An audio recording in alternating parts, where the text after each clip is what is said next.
Bonjour mon ami, aujourd'hui nous traversons l'océan à la rencontre d'un curieux petit animal, mignon. Ce n'est ni un singe ni un ours, c'est un kinkajou. On y va?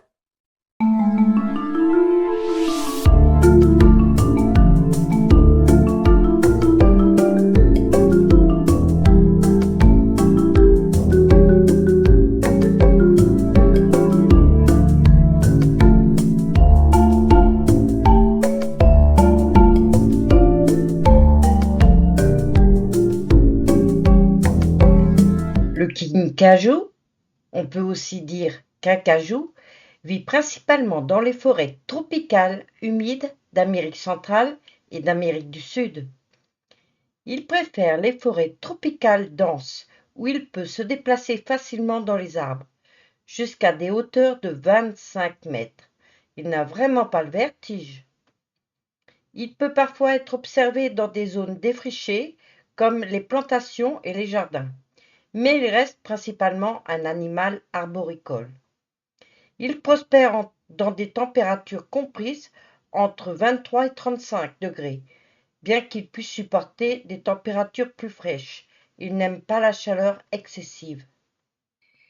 Le kinkajou, de son nom scientifique Pothos flavus, est un mammifère arboricole. De la taille d'un chat, le kinkajou mesure entre 45 et 76 cm de long, sans compter sa queue, qui, elle, mesure plus que la longueur de son corps. Il pèse en moyenne 3 kg. Son corps est allongé et élancé, ce qui lui permet de se déplacer avec agilité dans les arbres. Il possède une ossature relativement légère, avec un dimorphisme sexuel faible. La femelle est légèrement moins grosse que le mâle.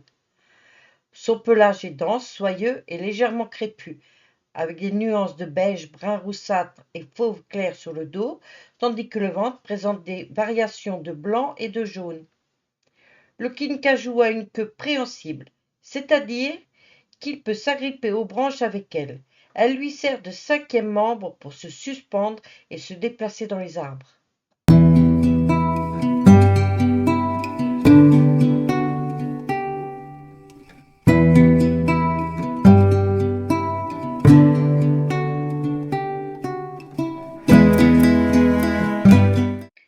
Sa tête est petite et arrondie, avec un museau pointu qui se termine par une truffe, un nez donc, rose foncé ou marron.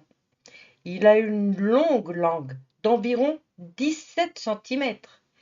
Ses grands yeux ronds, caractéristiques des animaux nocturnes, sont adaptés à la vision dans des conditions de faible luminosité et réfléchissent la lumière, ce qui les rend facilement visibles la nuit. Il possède 4 pattes, chacune dotée de 5 doigts garnis de coussinets roses et de griffes acérées non rétractiles. Cette adaptation lui permet de grimper avec agilité dans les arbres, même la tête en bas. Il est de la famille des Procyon. Il est donc un cousin du raton laveur. Ils ne se ressemblent pourtant pas beaucoup.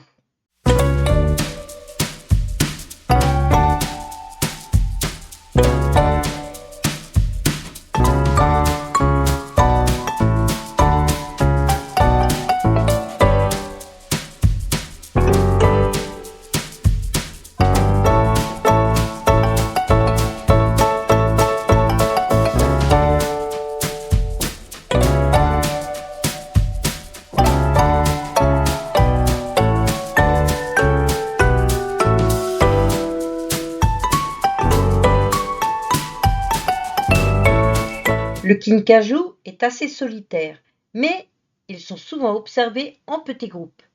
Ils peuvent interagir avec d'autres kinkajous, surtout lorsqu'ils se nourrissent ou se déplacent dans leur habitat. Ils sont souvent décrits comme joueurs et curieux, ce qui les rend populaires comme animaux de compagnie. Il est un animal nocturne, il vit la nuit et dort principalement en journée sur une branche ou dans le creux d'un arbre. Ils utilisent une variété de vocalises pour communiquer entre eux.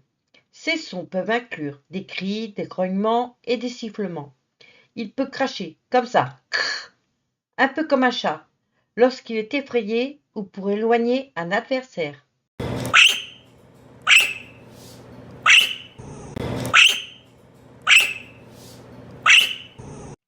Le kinkajou possède des glandes, une double sous son menton, une sous sa gorge et une sur le ventre. On les voit là. Elles lui permettent de marquer son territoire avec son odeur. Dès son réveil, il se gratte vigoureusement afin de déposer ses odeurs pour délimiter son territoire. Le kinkajou descend que rarement au sol. Il reste dans les arbres à la recherche de nourriture.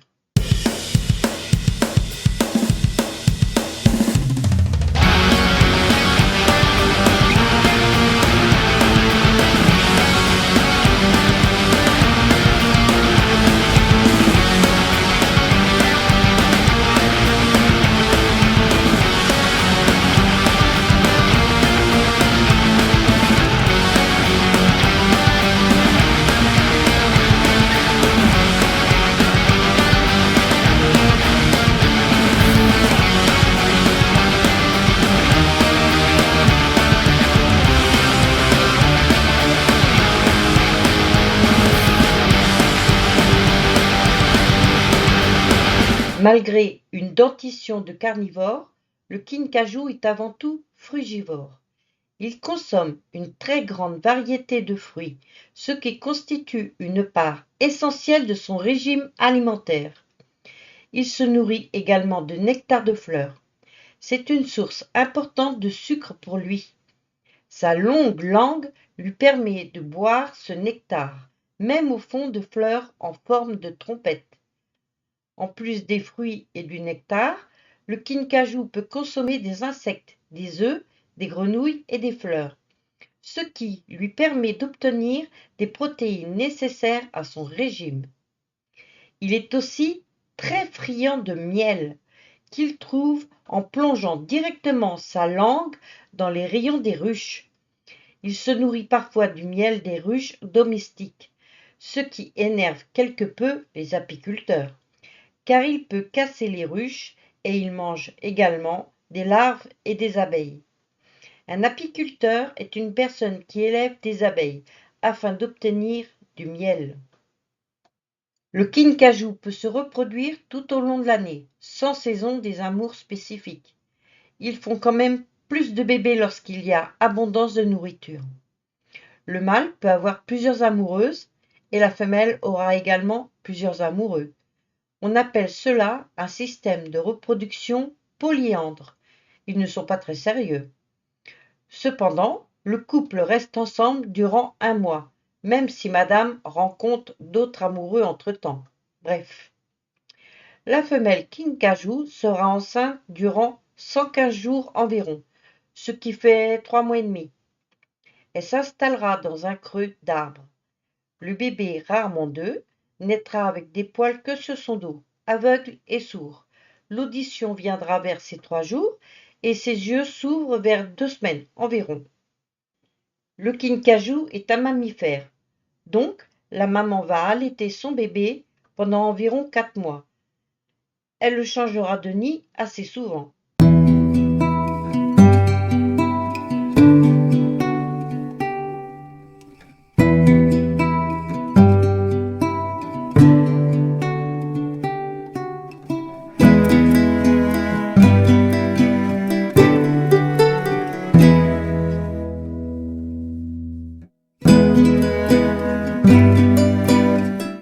Le petit apprend rapidement à grimper aux arbres et se servir de sa queue.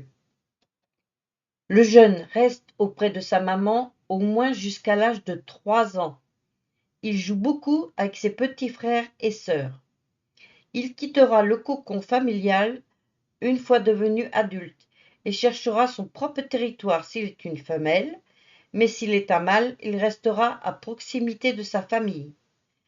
C'est une stratégie de survie de l'espèce qui privilégie la défense du territoire nourricier plutôt que la recherche d'amoureux. Le kinkajou a plusieurs prédateurs naturels. Les félins, tels que le jaguarundi, regarde, je te mets sa photo là. L'oslo, oh lui je le trouve trop beau. et le chat sauvage. Ce sont les prédateurs principaux du kinkajou. Ces animaux sont carnivores et capables de grimper aux arbres, ce qui leur permet de chasser efficacement le kinkajou dans leur habitat arboricole. Et il y a les rapaces, des oiseaux de proie, comme la harpie féroce. J'ai déjà fait une vidéo sur elle. Je te mets le lien à la fin de cette enquête. La chouette à lunettes, drôle de nom, et l'aigle d'Isidore représentent également une menace pour le kinkajou, surtout lorsqu'il est jeune ou qu'il ose descendre des arbres. En plus des prédateurs naturels, le kinkajou est également confronté à d'autres menaces, telles que les maladies et bien sûr la déforestation, qui réduit son habitat naturel et augmente sa vulnérabilité face aux prédateurs et à l'urbanisation, évidemment. Je parle de la déforestation dans la vidéo sur la harpie féroce. Évidemment, comme le kinkajou possède une bonne bouille, il est également victime du braconnage. Non, pas pour le tuer, mais pour le vendre comme animal de compagnie. N'achetez pas d'animaux sauvages, par pitié. Le kinkajou vit dans la forêt, mange des fruits, il n'a rien à faire dans une maison. Sans compter que lorsqu'il est mal nourri, il aura des carences alimentaires, va tomber malade et va mourir. Les mâles deviennent souvent agressifs lorsqu'ils sont adultes. Il va te faire des dégâts dans ta maison. Caca et pipi partout, grimper sur les meubles, casser tes objets, jeter ses restes de nourriture au sol. Il est plus heureux dans la nature. N'encourage pas ce trafic d'animal sauvage. Si tu veux en voir pour de vrai, il y en a dans certains parcs animaliers. Ce sont d'ailleurs souvent des animaux sauvés de trafic. Et la plupart d'entre eux sont nés en captivité depuis plusieurs générations. Souvent, les parcs réintroduisent les jeunes dans leur milieu naturel. C'est un processus très long, car ils doivent apprendre la vie dans la nature. Le kinkajou est par ailleurs très utile pour la forêt. En buvant le nectar des fleurs, du pollen de celles-ci se dépose sur son nez. Et à la manière des abeilles, il permet la pollinisation des fleurs en mélangeant les pollens mâles sur les fleurs femelles. En mangeant des fruits, il permet la dissémination des graines, car certes il a un régime alimentaire frugivore, mais son organisme ne digère pas les graines. Elles ressortiront dans ses excréments lorsqu'il fera caca, et ces graines donneront de nouveaux arbres fruitiers dans la forêt. Cela s'appelle la zoochorie. Le kinkajou a une espérance de vie de 29 ans environ. Plusieurs pays l'ont déclaré espèce protégée. La préservation des forêts tropicales où vit le kinkajou est essentielle. Cela inclut la création et le maintien des réserves naturelles et des parcs nationaux pour protéger leur habitat naturel contre la déforestation et l'exploitation forestière. Des efforts de reforestation peuvent également aider à restaurer les habitats dégradés, permettant ainsi au kinkajou de retrouver des zones où il peut vivre et se reproduire en toute sécurité. Il est crucial de renforcer les lois contre le braconnage et le commerce illégal d'animaux sauvages. Cela peut inclure des patrouilles dans les zones protégées pour dissuader les activités illégales. La sensibilisation des communautés locales et des visiteurs sur l'importance de la conservation du kinkajou et des écosystèmes forestiers peut également contribuer à réduire la chasse illégale. La mise en place de programmes de recherche pour surveiller les populations de kinkajou et comprendre leur comportement peut aider à mieux cibler les efforts de conservation. Informer le public sur les besoins écologiques des kinkajou et leur rôle dans l'écosystème, notamment en tant que pollinisateurs, peut encourager des efforts de protection. Les centres de réhabilitation pour animaux sauvages peuvent jouer un rôle important en accueillant les kinkajous blessés ou orphelins, leur offrant une seconde chance avant leur réintroduction dans la nature. Il existe plusieurs organisations dédiées à la protection du kinkajou. L'une des principales est Kinkatopia, qui est l'unique organisation au monde spécialement consacrée au kinkajou. Kinkatopia s'engage dans la recherche, l'éducation et la réhabilitation des kinkajous, en offrant un sanctuaire permanent à ces animaux dans le besoin. Dans les traditions Nahua et Maya, deux tribus amérindiennes d'Amérique centrale, le kinkajou, animal attirant et nocturne, étrange et plutôt inoffensif, est considéré comme le gardien du sommeil des enfants. Et des kinkajous sont brodés sur les couvertures des bébés, encore aujourd'hui. Si vraiment tu aimes cet animal, ou tout autre animal mignon, n'en prends pas chez toi. Il y a des parcs animaliers, des réserves, des sanctuaires qui seraient heureux d'avoir des bénévoles pour les aider à soigner ces animaux. Voilà comment joindre l'utile à l'agréable. Mon ami, c'était le kinkajou. Si tu as aimé cette vidéo, n'oublie pas le pouce levé. Si tu ne veux rien rater, abonne-toi. À la semaine prochaine et n'oublie pas que la nature est précieuse.